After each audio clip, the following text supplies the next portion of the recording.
Hello दोस्तों, आपके अपने यूट्यूब चैनल कैपिटल क्लासेस पर एक बार फिर से आपका स्वागत है। और मैं आज आपके लिए संविधान की जो हमारी अनुसूचियां है उनको आज लेके आया हूँ। ठीक है, तो चलिए स्टार्ट करते हैं, टाइम को वेस्ट नहीं करेंगे ज़्यादा। और ये जो वीडियो है आपके लिए बहुत ही हेल्पफुल होने वाली है। और मैं जो आपको ये हमारी जो 12 अनुसूचियाँ हैं इनको मैं आपको ट्रिक के द्वारा समझाऊंगा या एक कहानी के द्वारा समझाऊंगा, जिससे कि आपको ये दिमाग में बिल्कुल फिट हो जाएंगी। और अगर आपको वीडियो पसंद आए तो प्लीज़ और प्लीज़ लाइक कीजिएगा ज़रूर, ठीक है, ताकि आपको हमारी कोई भी वीडियो जैसे आते तो उसकी नोटिफिकेशन आपको तुरंत प्राप्त हो जाए। और ये वीडियो जो है दिल्ली पुलिस हेड कांस्टेबल या किसी भी कंपटीशन एग्जाम सी-टेट के लिए भी आप क्लियर करना चाहते हो, सुपर टेट होता है उसके बाद, तो ये सभी में हेल्पफुल होगी। चलिए हम स्टार्ट करते, टाइम वेस्ट नहीं करते। तो आपको जैसा कि पता है, तो हमारी पहली अनुसूची, तो इससे स्टार्ट करने से पहले मैं आपको एक बताना चाहता हूँ कि हमारे जो है संविधान में सबसे पहले जो 8 अनुसूचियाँ थी, ठीक है, उसके बाद कुछ संविधान संशोधन हुए और उनके बाद जो है इसमें हमारी में 4 अनुसूचियाँ और ऐड कर दी गई। ठीक है, तो टोटल ये हमारी हो जाती है 12 अनुसूचियाँ। तो इस टाइम पे जो है संविधान में हमारी 12 अनुसूचियाँ है।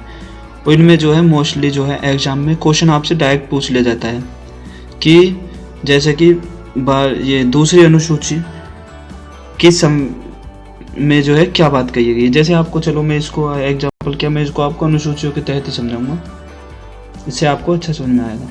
तो चलिए स्टार्ट करते हैं। इस टाइम जो है हमारे संविधान में बस आप इतना याद रखिए कि क्वेश्चन डायरेक्ट भी आ जाता है, जैसा कि अभी हाल ही में यूपी पुलिस के उसमें आया था, यूपी पुलिस जेल वार्डर के में, कि हमारे संविधान में कितनी अनुसूची है। तो आपको याद रखना है कि 12 है इस टाइम पे, ठीक है। लेकिन जब संविधान का निर्माण हुआ था उस टाइम पे जो है, जब हमारा संविधान जो है लागू हुआ था 1950 के अंदर, तो उस टाइम पे हमारे संविधान में कितनी अनुसूचियाँ थी, तो ये थी 8। बस आपको ये 2 बात याद रखनी है इस टाइम पे, ठीक है। तो चलिए आगे चलते हैं, तो देखते हैं। तो अनुसूचियाँ याद करने के लिए आपको एक कहानी सुनाता हूँ मैं। आप मान लीजिए हमारे देश में बाहर से कोई व्यक्ति आया, ठीक है, तो उसको है यहाँ पर जॉब करनी थी, इसलिए वो हमारे देश में आया। तो सबसे पहले, तो मैं पहले अनुसूचियों को आपको कहानी के माध्यम से समझा रहा हूँ। तो सबसे पहले जब आया तो हमने उसको क्या कहा, हमने उसको अपना देश दिखाया और राज्य दिखाए कि भाई हमारा ये एक देश, भारत देश है जिसमें आप घूमने आए हो, और यहाँ पे ये हमारे राज्य है, ठीक है। उसके बाद क्योंकि वो यहाँ पर जॉब करने आया था, तो हमने उससे सेकंड नंबर पे क्या कहा कि भाई आप वेतन की, चलो वेतन की बात करते हैं आपसे, आप वेतन कितना लोगे, ठीक है। मैं अभी आपको बताऊंगा ये आपको लिंक कैसे करना है, बस आप इस कहानी को थोड़ा एक बार सुन लीजिए, आपको ये ऐसे ही याद हो जाएगा। उसके बाद जब वो उससे हमारी वेतन की बात हो गई, तो हमने फिर कहा भाई चलो अब आपको आपके जो पद की हम शपथ दिलाते हैं या प्रतिज्ञा दिलाते हैं। इसके बाद बात आती है आपकी, जब हमने उसको शपथ दिला दी, ठीक है, तो उसने कहा भाई हमें अब अपने हमारा क्षेत्र दिखाइए कि हमको काम कहाँ पे करना है, ठीक है। तो हमने जो उसको पहले उससे उसकी शक्ति के बारे में कहा कि आपको जो हम कहाँ कहाँ शक्ति, आपकी शक्ति क्या होगी, आप कौन से फील्ड में काम कर सकते हो, ठीक है। चौथे नंबर की बात है। तो हमने उसको दे दिया राज्य और केंद्र शासित प्रदेशों में स्थान, ठीक है। उसके बाद आता है आपका, जब हमने उसको आवंटन कर दी शक्ति, तो उसने कहा भाई आप मुझे क्षेत्र बताइए, मुझे शक्ति तो मिल गई, लेकिन अब मेरा जो किसके प्रति या किस क्षेत्र में मैं काम करूंगा। तो हमने उनसे कहा कि भाई तुम्हें जो है एससी और एसटी के लिए काम करना है। आपको पता है एससी के लिए अनुसूचित क्षेत्र होता है और एसटी के लिए अनुसूचित जनजाति बोलते हैं हम, ठीक है। उसके बाद आपकी आ जाती है, जब हमने उनको शक्ति दे दी, ठीक है, उसके बाद एसटी और एससी के लिए हमने उसको फील्ड भी दिखा दी। तो फिर उसने कहा भाई ये काम तो मुझे कम लग रहा है, मुझे और काम दीजिए, क्योंकि बाहर से आया था। आपको पता है बाहर के जो ज़्यादा यूरोपियन कंट्री के जो देश है, वहाँ के लोग काम करने में बहुत ज़्यादा मेहनती होते हैं, ठीक है। तो इसलिए हमने कहा चलो भाई ठीक है, अगर आप ऐसा कह रहे हो, तो हमने उसको और काम दिया। उस काम देने का मतलब क्या था, हमने उसको काम, तो उसका वही था जनजातीय क्षेत्र के बारे में, तो हमने उसको असम, मेघालय, जैसा कि आपको दिख रहा होगा, असम, मेघालय, त्रिपुरा और मिजोरम में हमने और काम दे दिया।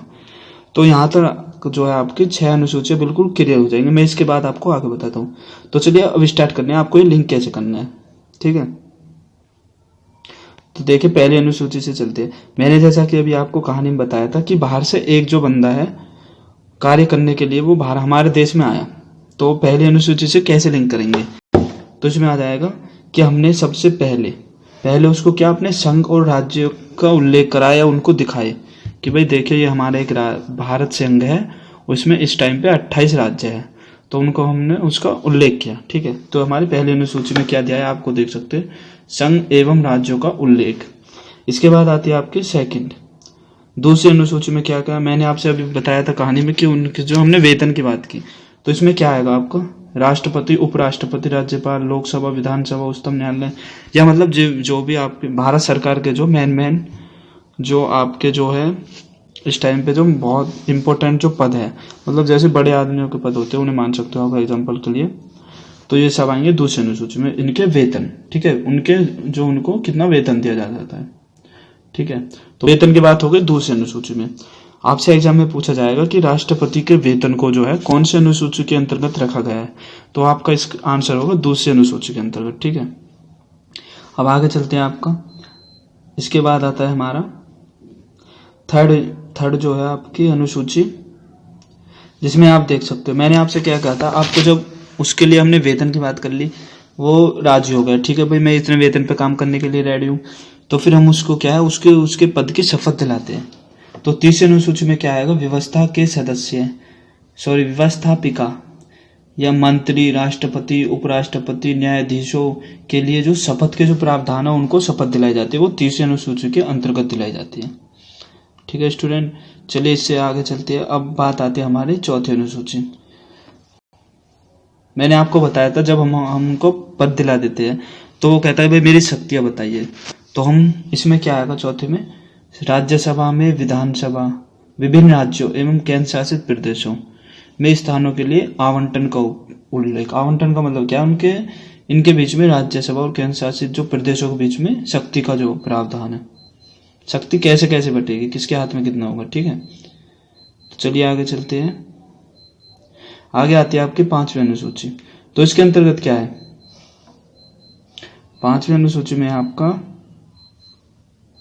जब हम उनको शक्ति हो गई तो वो पूछता है कि भाई अब मुझे किस फील्ड में काम करना है, तो हम बताते हैं उसको अनुसूचित क्षेत्रों, मतलब एससी, इसको आप एससी बोलते हैं, और अनुसूचित जनजाति हो गया आपका एसटी, तो आपको जो है इस फील्ड में काम करना होगा। तो आप इससे लिंक कर सकते हैं कि पांचवी अनुसूची में हमारा ये है। ठीक है, इसके बाद आगे चलते हैं, आगे देखते हैं हमारा छठी अनुसूची आता है। तो छठी अनुसूची में क्या था, जब हमने उसको काम बता दिया तो वो कह रहा था मुझे और एक्स्ट्रा काम चाहिए। ठीक है, तो इसके लिए हमने एक्स्ट्रा काम के लिए उसको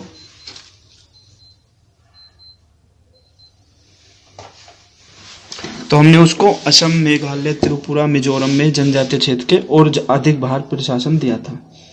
ठीक है, तो आपका यहाँ तक मुझे लगता है क्लियर हो गया होगा। ठीक है, तो चलिए इसके बाद आगे चलते हैं स्टूडेंट।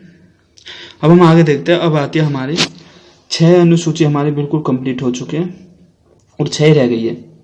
तो 7वीं में देखते हैं आप, 7वीं लिख रहा है तो इसमें तो पहले आ जाएगा संघ राज्य तथा समवर्ती सूची के विषय में बताया गया।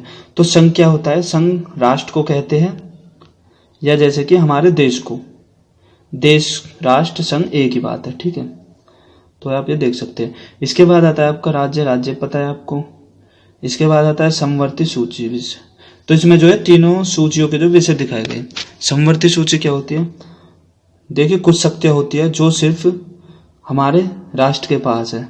ठीक है, तो वो आएंगी संघ सूची के अंतर्गत, और जो केवल राज्य के पास है वो आएंगी राज्य सूची के अंतर्गत। लेकिन जो जिनमें जो है दोनों का हस्तक्षेप होता है वो आती है समवर्ती सूची के अंतर्गत। ठीक है, तो ये आप ऐसे याद रख सकते हैं। तो इसमें 7वीं सूची संघ से याद हो जाएगा आपको। अब बात आती है आपकी 8वीं अनुसूची की बात। तो 8वीं अनुसूची में आपकी है भारत के 22 भाषाओं का उल्लेख किया गया है। तो भारत में जो 22 भाषाएं है वो 8वीं अनुसूची के अंतर्गत रखी गई है। अब आते हैं 9वीं सूची। 9वीं अनुसूची में देखते हैं आपको क्या है।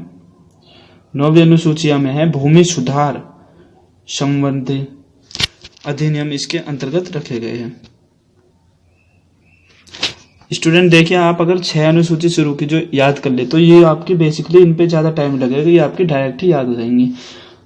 बस आपको अब 11वीं और 12वीं देखनी है। तो 11वीं में क्या है, पंचायती से संबंधित है ये। भाई आपने देखा होगा, जो कैसे लिंक कर सकते हो आप इसको, चलो इसको आप डायरेक्ट कर लेना कि 11वीं अनुसूची जो है पंचायती राज से संबंधित है। अब जब गांव की बात आएगी, भाई पंचायत कहाँ होती है, पंचायत होती है आपके गांव में, तो फिर शहर वाले कहाँ पीछे रहेंगे, ठीक है। तो उनके लिए भी एक 12वीं अनुसूची जोड़ी गई जिसको कहा गया नगर पालिका से संबंधित, ठीक है। इसमें नगर पालिका से संबंधित जो भी चीजें वो आएंगी। और आपकी 10वीं अनुसूची में आ जाएगी दल बदल निरोधक उपवन। तो ये बहुत इंपॉर्टेंट है, आपसे ये मोस्टली पूछा गया है कि दल बदल निरोधक जो उपबंध है वो कौन सी अनुसूची के अंतर्गत आता है, तो वो आता है आपका 10वीं अनुसूची के अंतर्गत। देखिए स्टूडेंट, ये आप अनुसूची आपको किसी भी बुक में मिल जाएंगी, लेकिन जो मैंने आपको ये याद कराया ना, ये आपको कहीं भी नहीं मिलेगा और आपको ये जो दिमाग में ऐसे फीड हो जाएगा, आप एक बार कर सकते हो। देखो मैं एक बार आपको शॉर्ट में बता देता हूँ। पहली अनुसूची में हमारा क्या था, कोई भी बाहर का व्यक्ति आया, हमने उसको संघ और अपने राज्य दिखाए, ठीक है, तो वो हो गया। दूसरी अनुसूची में हमने उससे वेतन की बात की। तीसरी में हमने की उसको शपथ दिलाई उसके पद की। बात आती है चौथी अनुसूची की। चौथी में जब हमने उसको शपथ दिलवा दी तो उसने कहा भाई शक्ति बताइए मेरी, ठीक है, तो हमने उसको शक्ति का आवंटन कराया। तो राज्य और मतलब आप इसको लिंक कर लेना, ठीक है। उसके बाद मैंने आपको बताया था 5वीं अनुसूची।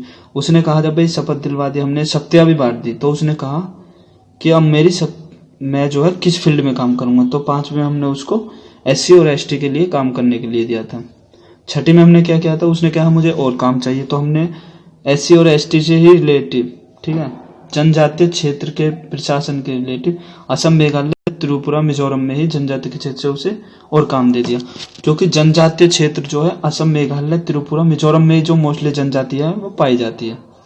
इसके बाद मैंने आपको बताया था 7वीं अनुसूची। तो 7वीं में क्या था, 7वीं में जुड़ा हुआ था 7 शुरू में से चालू होता है, ये भी तो संघ, राज्य और समवर्ती सूचियों के विषय। 8वीं में आपके भारत की 8 भाषाएं, जो 22 भाषाएं थी उनका उल्लेख मिलता है। 9वीं में क्या है आपका भूमि सुधार संबंधी। 10वीं में दल बदल। 11वीं में ग्राम पंचायत की बात की गई थी। और आपकी 12वीं में हो जाएगी, 12वीं में क्या थी आपकी नगर पालिका से संबंधित, ठीक है स्टूडेंट। तो ये कंप्लीट हो गया। अगर आपको और भी किसी टॉपिक पर वीडियो चाहिए तो आप कमेंट बॉक्स में सजेशन कर सकते हैं। अगर आपको वीडियो पसंद आई हो तो प्लीज़ लाइक कीजिए और चैनल को सब्सक्राइब कीजिए और ज़्यादा से ज़्यादा शेयर कीजिए, ताकि और किसी की भी आपके फ्रेंड की या स्टूडेंट की हेल्प हो सके। तब तक के लिए थैंक यू, धन्यवाद। मिलते हैं अगले वीडियो में।